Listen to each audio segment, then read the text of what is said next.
Si Toulouse m'était compté. Si Toulouse m'était compté. Une capsule sonore de et lue par Fabienne Prost.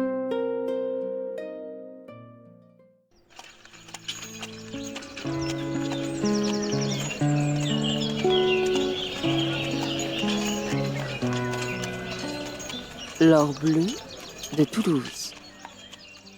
À Toulouse, au XVIe siècle, la ville connaît une immense prospérité grâce à une plante aux petites fleurs jaunes, la plante Isatis tinctoria, ou le pastel.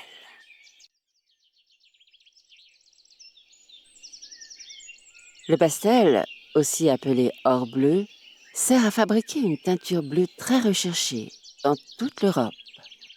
L'âge d'or du pastel en France débute à la Renaissance. Au début du XVe siècle, le Lauragais est très pauvre. Il va devenir une terre de prédilection de cette plante. Cultivée dans les campagnes du Lauragais, entre Toulouse, Albi et Carcassonne, la plante est récoltée puis transformée en boule appelée cocagne. Le processus de fabrication du pastel est long. Récolté à la main, il faut une importante main-d'œuvre.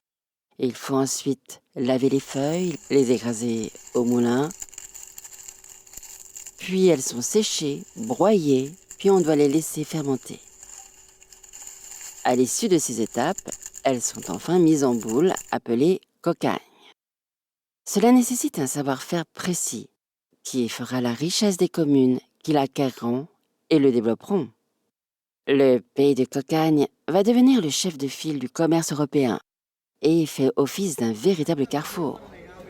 Toulouse et les alentours, Albi notamment, exportent un peu partout dans le monde et s'enrichissent donc très largement durant tout ce siècle-là. Tous les commerçants toulousains se mettent sur le marché de cet or bleu et le développement économique de la région est sans précédent.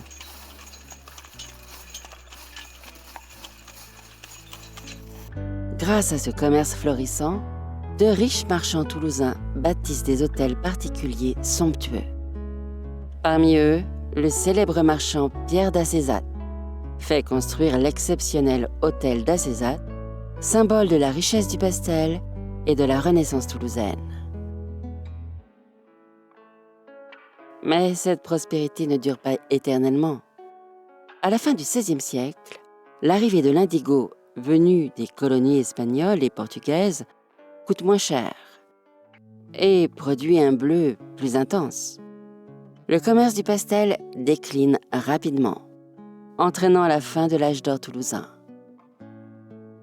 Aujourd'hui encore, les façades de briques roses et les hôtels particuliers de Toulouse témoignent de cette époque où une simple plante fit la fortune de toute une région.